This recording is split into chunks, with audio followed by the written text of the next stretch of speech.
Hi Aquarius! Welcome po sa ating channel. Ito ang inyong daily gabay tarot reading for January 23, 2025. Please bear in mind that kung nakaresonate kayo, comment down. Kung hindi kayo nakaresonate, ibigay niyo po sa iba kasi channel reading po ito. This is for you, Aquarius, ngayong January 23, 2025.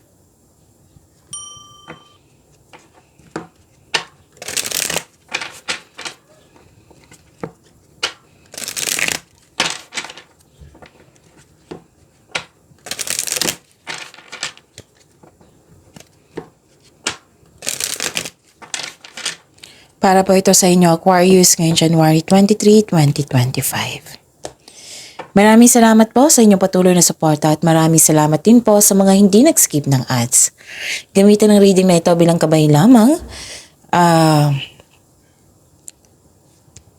Sa mga hindi pa nag-subscribe, subscribe na po kayo at click bell notification para malaman nyo na may bago tayong video. Para sa mga gusto magpa-reading po, may lumabas dyan sa screen nyo ngayon. Panoorin nyo po at sundin ng instruction. Spirits Guide, mga ganap po para kay Aquarius ngayong January 23, 2025.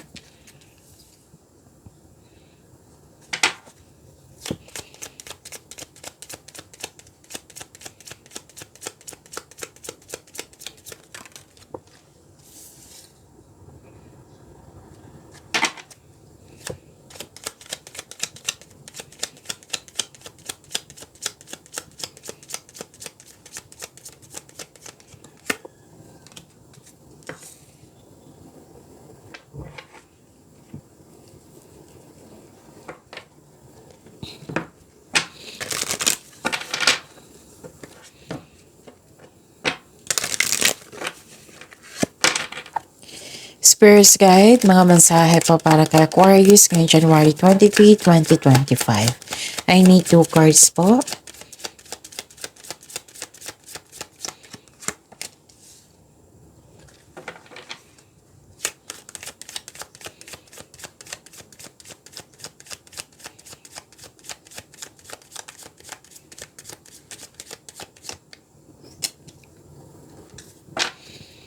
Okay, Aquarius, ngayon January 23, 2025. May nakita ko dito na may malaman kayong sekreto, katotohanan, pwedeng self-study ito, na nag-self-study kayo para may matutunan, nagbabasa ng libro sa internet, sa isang letter, module ba, basta may makuha kayong kaalaman. Pero then may nalaman kayong sekreto ha. Tapos may malaking influence ng isang babae dito na maaring may mahalaga kayong pag-uusap ngayong araw na ito. Pero then na siya yung nagbibigay ng happiness sa iyo or inspiration or nagbigay ng sakit ng ulo sa iyo. Pwede din kapatid mo to. Kasi may magkakapatid dito na nag-uusap. Okay? Tapos pwede din kaibigan mo na para mong kapatid. Tapos wag mo niwala agad sa chismis. Alamin niyo muna kung totoo ba yan or hindi. And nakita ko dito ha, na you felt, may feelings dito na excited. Yes, may feelings na ganyan na excited sa araw na ito. Honor your own time of harvest. Wow, harvest. Claim nitong harvest. Aquarius, offer your gifts and blessings as service to the greater good. Wow, gifts and blessings. And magiging, okay, pwede nakatanggap kayo ng regalo, pwede din kayo ang nagbigay, pwede naging generous kayo sa araw na ito. Okay? Be bold and confident. Use all of your resources to create your dreams. Spirits Guide, ano po yung energy ni Aquarius ngayong January 23, 2025?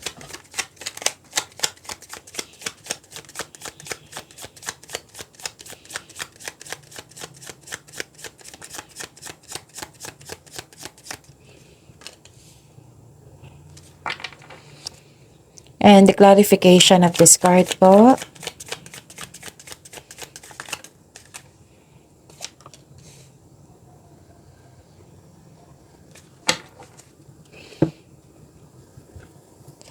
Kung may narinig kayo or may nakita kayong repeating message, meaning to say pinupush ng cards niyan,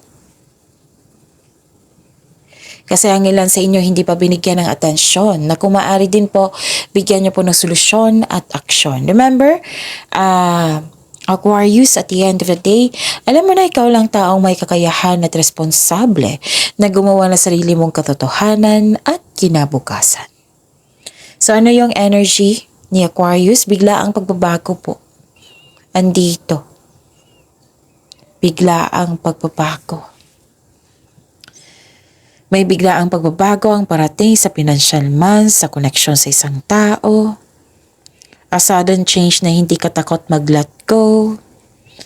Ang darating na pagbabago po ay makakasuporta sa iyong growth and expansion. So huwag kayong mag-alala sa pagbabago na ito kasi this is a change for the better kasi growth and expansion ang sinabi dito ng cards nyo. So always expect the unexpected. Nag-clarify po siya dito, Aquarius, sa inyong oracle cards at dito sa tarot cards nyo na may sekreto kayong malalaman. May sekreto na parating which may be shocking. Mas lumawak yung vision mo dito sa buhay. Okay. Ano pa? Nakikita ko dito na nagkaroon po ng may concern kayo sa isang tao na arrogante? Oo. Or bossy na gusto niya makuha lahat yung gusto niya. Gusto niya masunod yung gusto niya. Or hindi ka satisfied sa completion ng project mo. So, naka-receive kayo ng blessings. This is the clarification sa inyong oracle cards here. Diba? Honor your own time of harvest. That is a big blessings, right? Abundance. Tapos nakikita ko rin ng abundance dito. Ang reminder ng card niyo po dito, Aquarius, huwag masyadong gastahin kung ano ang mga biyayang natanggap. So kung i-consider mo ang mga biyayang natanggap, i-celebrate niyo po daw by expressing gratitude and generosity. Okay? Yan. Spirits Guide, Career and Money po ni Aquarius in January 23, 2025.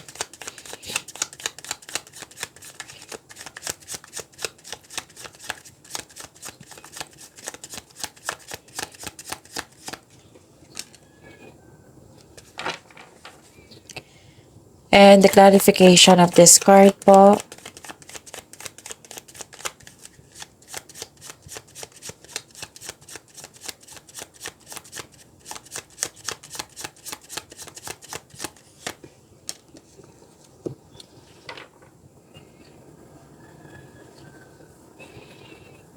Okay. Nakikita ko dito na nagkaroon po ng loss of faith or disconnection from the source. Disappointment nakikita ko dito, and beware, nakakasama sa iyo yung mag-claim ng negativity kahit hindi man niya sinasadya. So beware lang. Okay, pessimism nakikita ko dito, doubt, despair. Be confident kasi nakikita ko dito lack of self-confidence. Madaling mag-give up para sana tapusin yung ginagawa. Nagkaroon din ng blockages dahil sa kawalan ng tiwala sa sarili. Whether nag-self-pity kayo ngayon, Aquarius. Be confident, Aquarius. Magtiwala sa inyong sarili. Iwasan nyo niyang mag-self-pity kasi nakakasama yan sa iyo. Okay? Tapos, tapusin mo yung mga ginagawa mo. Kung pagod ka, then magpahinga. Tapos, pag magkaroon ka ng pahinga, mare-recharge ka niyan. Para sa pagbalik mo, okay na. Magiging productive ka na ulit. Kung magkakaroon ng self-pity, iwasan nyo talaga yan. I-process nyo. Kung bakit ka nagkaroon. Alamin nyo kung bakit ka nagka-self-pity. Then ano ba ang dapat ang intindihin mo? Ano ba ang dapat gawin mo para ma-overcome mo ito? And please know na nagkakasama yung mag-claim ng negativity kahit hindi yan sinasadya. Kahit nasabi mo na lalo na sa sarili mo, nag-self-pity ka, sinasabi mo, nire-recite mo, huwag talaga. Yung positive affirmation, Makakatulong yan yung I am loved, I am healthy, I am blessed, I am safe, and so on. I am successful, ganun, and so on. Yan yung i-attract nyo. I-recite nyo. I-recite nyo po. Kaya sa kwarto nyo lang. Kahit naman mga tao dyan, wala namang masama dyan. Kasi lahat naman tayo nais niyan eh. Yung positivity, right? Yan yung i-claim nyo. Yan yung i-invite mo. Kahit nahihirapan ka sa mga challenges pa yan or disappointment, attract positivity pa rin. Alam kong mahirap yan. Kailangan ng tasa ng pagtanggap eh. Tapos, sa ulo natin na hindi talaga nakatulong yung negativity. Kung kailangan mo express yan, express mo, but at the end of the day, ipag-pray mo na lang. At ipag-pray mo, ipray mo kay God. Isuko mo lahat yung worries, yung nararamdaman mong bigat. Oo, isuko nyo. Kasi kahit hindi niya sabihin, alam na alam ni God yan eh. Mas makabuting maging honest kayo sa inyong sarili. Tapos ask kayo ng divine assistance. Okay? So, inspiration is on the way. Huwag kayong mag-give up. Magkakaroon din ng healing. Ang advice ng card niyo po dito, be inspired, dreams to come true. Lagi itong lumalabas sa inyo, Aquarius. Kung araw-araw kayo nanonood dito ha, lagi itong lumalabas sa iyo. Lalo na kung nakakaramdam kayo yung nagkaroon ng self-pity, lagi itong sinasabi ng cards nyo. Na matutupad mo yung mga pangarap mo sa buhay. Tiwala lang. Sipag. Magtiwala. Maging positibo at gumawa ng paraan para maisakatuparan mo yung pangarap mo sa buhay. Hingi ka ng guidance. So, have faith that your luck is about to change for the better. Okay? So, yun. So, ang importante dito, magkakaroon ng healing. Okay? Ito pa lang sinabi ng cards dito na dreams do come true dyan. Dyan kayo magtiwala. Palagi itong sinasabi talaga. Siguro sa isang linggo, 2 to 3 times na lalabas tong mensahe na ito. All your dreams are coming true. Basta magtiwala. Iwasan nyo mag-self-pity. Iba naman yung inaamin mo kaysa self-pity. Kasi self-pity is parang dinadrag mo na yung sarili mo pababae. So, hindi yan nakabuti sa iyo. Ako, minsan, aminado ako kung may mali ako. Pero iniisip ko na sa pagkakamali, may matutunan ako. May ipa-change si God sa inyo.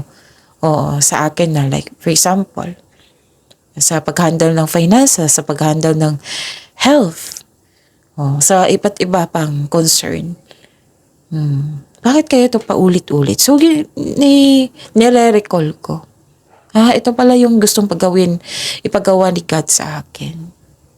Para sa ikakabuti ng lahat. Hindi lang para sa akin, kundi sa ikakabuti ng lahat.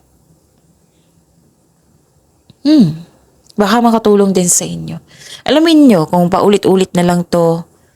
Kasi always ko tong nakikita sa inyo self-pity. And that is very normal. Pero ang reminder lang ng card dito, nakakasama lang talaga. Kasi nagkaroon ng self-pity, parang sunod-sunod na hindi na kayo naging productive sa araw na ito. Yan. Example yan.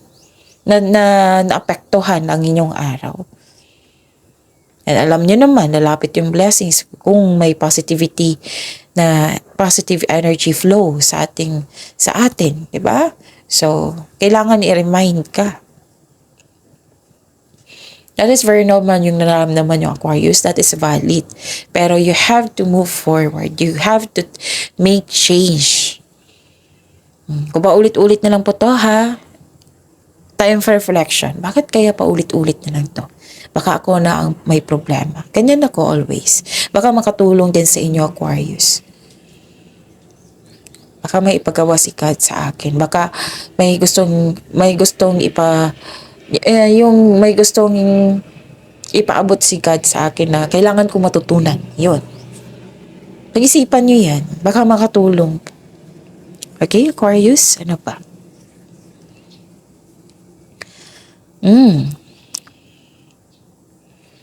Nakikita ko rin dito na nagkaroon po ng delay. Delay sa paggawa ng desisyon, delay sa, kasi may tutol, delay sa paggawa ng aksyon kasi may hesitation, delay sa hinintay. Pwede yung delay sa plano. Pwede yung hindi maganda ang connection mo sa isang tao. Pwede din disconnection ito sa isang tao. It may be frustrating or disappointing. Yes, naintindihan ko, naintindihan namin, Aquarius. Pero kailangan mong pagdaanan itong part na ito kasi part ito ng iyong learning journey. Lumabas dito learning journey. Learning para may matutunan. Dito, lumabas din siya dito sa tarot card nyo. Ang advice din ng card nyo dito, Aquarius, be still flexible and patient is what required at this time. So, ang assignment nyo ngayon, Aquarius, maging mapagpasensya at maging flexible. Okay? Yan. Spirit's Guide, Love Life, Self-Love, Partnership, and Romance ni Aquarius ngayong January 23, 2025.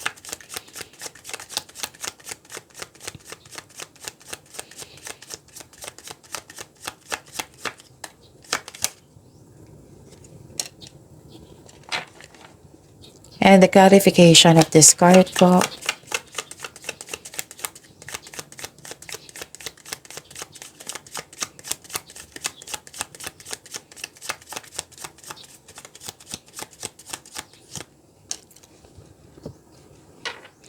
Maraming salamat po sa patuloy na tiwala at suporta sa ating channel. Maraming salamat din po sa mga hindi nag-skip ng ads. Okay. Nakikita ko dito nagkaroon ng hesitation. Maaring magpahiwatig na ikaw ay nasa proseso ng pagpalaya sa iyong sarili mula sa paghihigpit, kaya magpatuloy. You're fighting for what is right. Pinaglalaban mo yung tama para magkaroon ng freedom. Huwag niyo daw may pagpaliban yung opportunity na dumating sa inyo ngayon. Kasi nakita ko dito na nag-aalangan or nagpapaliban na sumabak sa aksyon na makatulong sana sa inyong kaunlaran.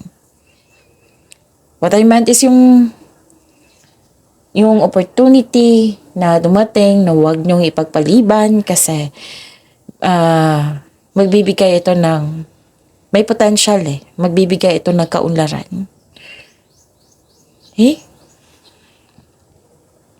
Ano pa?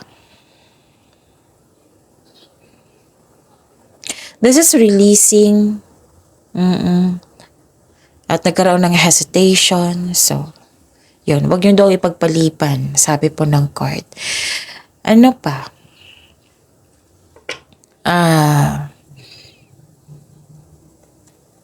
Emotional offerings. Yes. Para sa mga single po, may parating na ideal partner.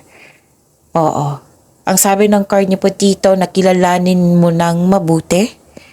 Take things slow. Kilalanin mo ng mabuti. Kilalanin niyo mo po muna. Okay? Yan. Observe ka muna. Getting to know each other stage, andyan yung kilig. So, kilalanin mo ng mabuti. Okay? Sa mga may relasyon sa buhay mag-asawa, may pangyayaring aminan. Posibleng proposal. Posibleng proposal. Posibleng may amin siya sa iyo. Pwede din na iyayain ka niya para lumabas. Okay? Good news is on the way. Pwede din nagpasya kayo na nag-healthy living kayo ngayon. Or pwede din may bago kayong gamit sa bahay na magbigay ng pamper sa iyo. May bago kayong kasamahan dyan. May bago kayong pet na nagbigay ng inspiration sa iyo. May bago kang inspirasyon. Yon, Aquarius. Okay? So, yun. Ano pa? Yun, nasabi ko na lahat. So, claim nyo tong mga blessings, lalo na yung harvest time nyo. So, yun. Pag-imanin niyo po yung blessings sa binigay sa inyo, Aquarius. See you tomorrow. Please like, subscribe, and click the button for notification para updated po kayo sa daily tarot reading natin. Maraming salamat po.